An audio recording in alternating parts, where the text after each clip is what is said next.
right, it's Ben's turn. Ben picked this Yeah. movie, and I will say that we are divided on this one. So we'll have our first fun little fight. I'll preface this by saying, movies are just movies. When I was younger, I would see a movie and love it so much that if you didn't like it, I thought you were dumb.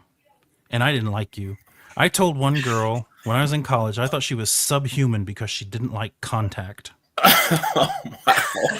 the Robert Zemeckis movie. And Oh, Isabel, if you're out there, I'm sorry. I was wrong. You are not subhuman. You are a wonderful human being, and I was just an idiot. Um, as the older you get, the more you realize truly how subjective things are. And yeah. the movies aren't made for everyone. They really aren't. It's going to happen. So when we fight, it's all in fun, and we hope that you'll have the same kind of outlook if you're out there in the chat. Ben, do you want to tell us about the basic premise? Yeah, so I want to start with an anecdote about this one. So we had a family video in my hometown, kind of my high school days. We'd go there on the weekends, my buddies and I. We just grab a stack of whatever looked interesting. We didn't care if it was awful. In fact, most of the time we expected the movies to be pretty awful, but that was half the charm. And I picked up this one thinking like, okay, well, it looks cool. I think it was the same cover as the asset you have here in the video store. And we put it on and it was incredible, like right off the hop.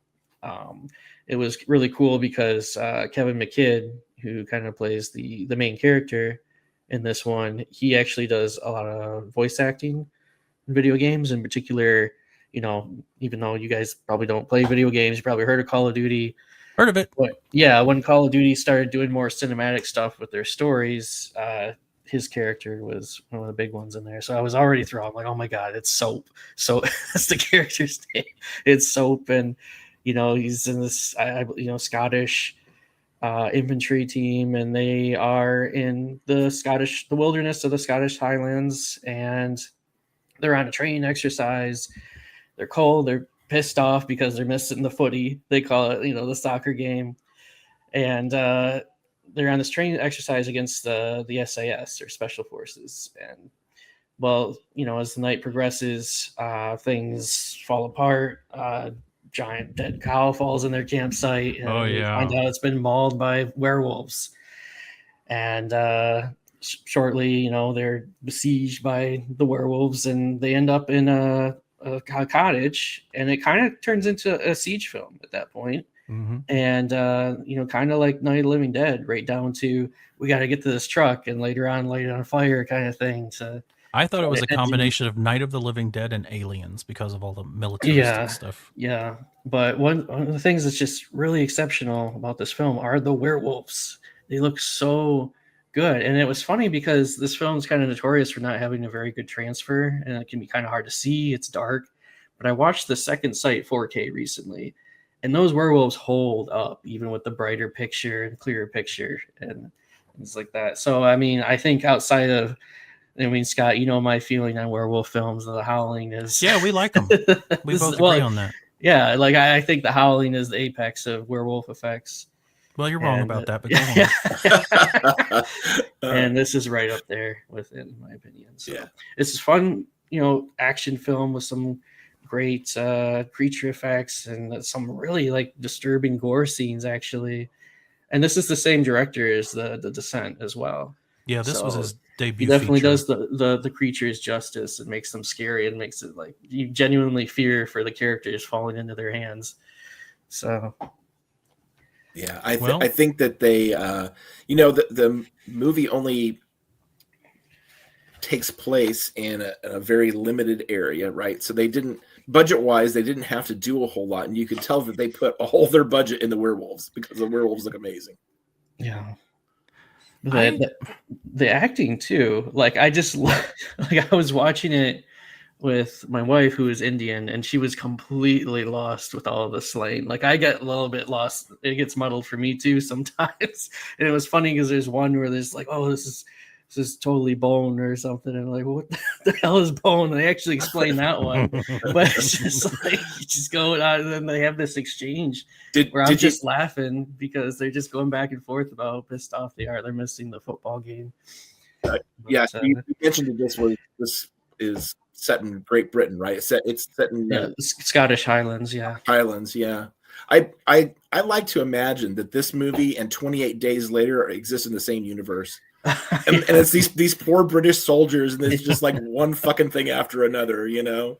Yeah. Well, these guys are a lot more likable than the soldiers in the 28 Days Later, for sure. Well, some of them are, not all of them, but yeah. Like I won't go into too many spoilers, but I did end up caring about all the characters because right off the hop, they establish this rapport with each other. The banter is great.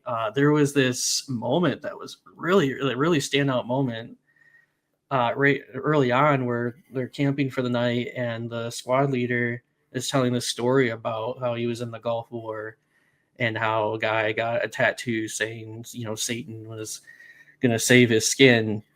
And he steps on a landmine, and the only part of him that's intact was a tattoo that says, Satan's gonna save my skin. And it was just a really, really cool anecdote that didn't have to be there, but it just set the tone so well. Even better than there was kind of a prologue, sort of obligatory couple gets mauled by the werewolves, sort of, inciting incident kind of thing. That scene's kind of interesting because it's like a throwback to the old like 80s horror movies where, the girl that dares to have sex is the first one to die. Yeah.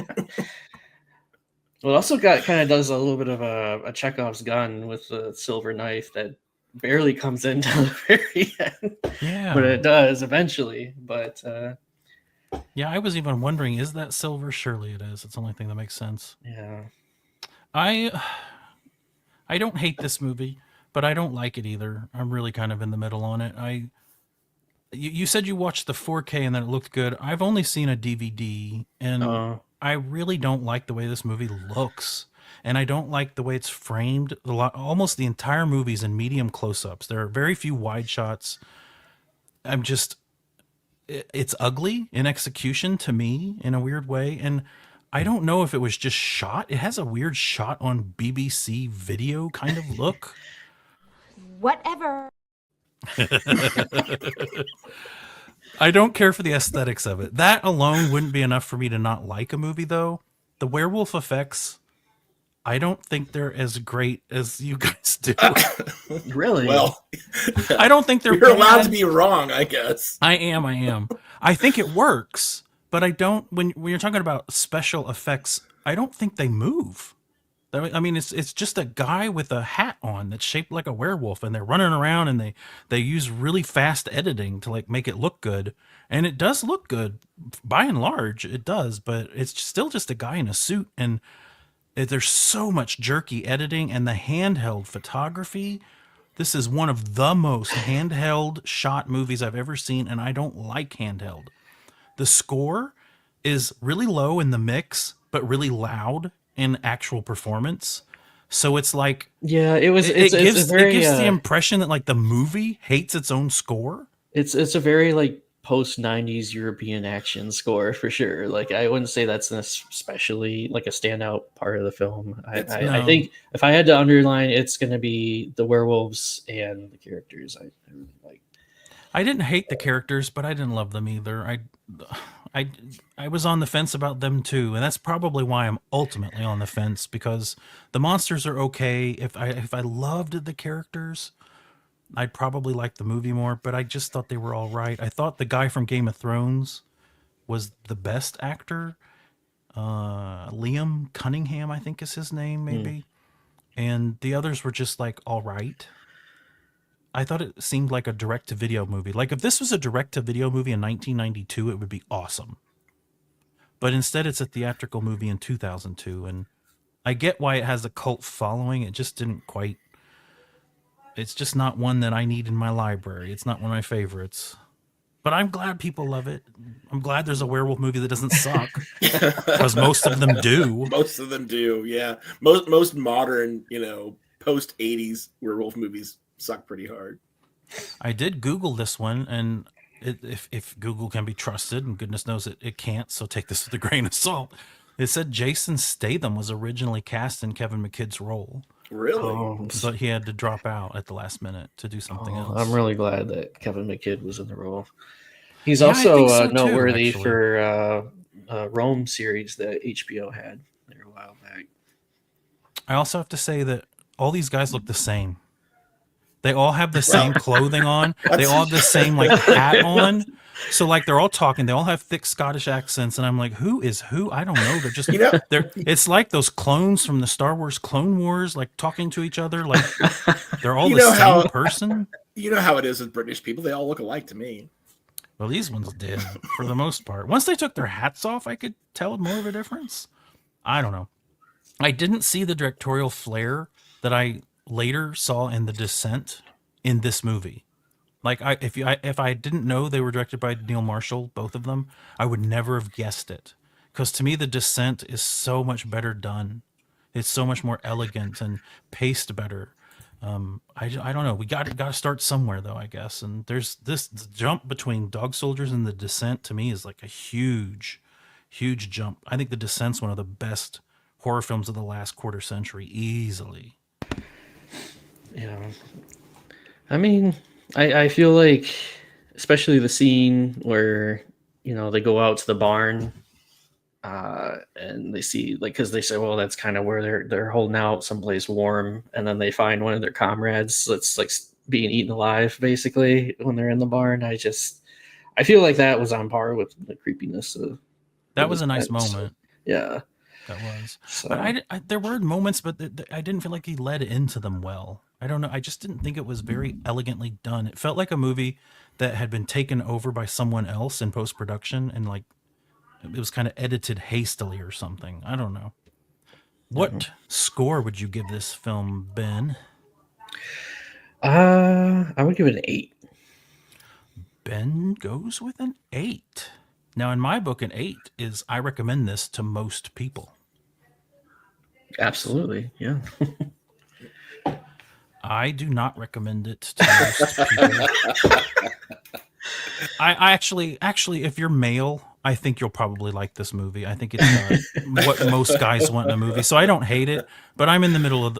That's not Dave. Dave didn't rate it a 4. I got to pick my own score. I give it a 6. Okay. 6. Well, we're fighting over the score. So Dave gives it a 6. That's in solid plus territory. I'm more on the fence. I'm a 5. I don't think it's bad, but I just don't think it's exceptional in any way. But if you're just looking for a monster movie or a werewolf movie, it will do in a pinch. Yeah.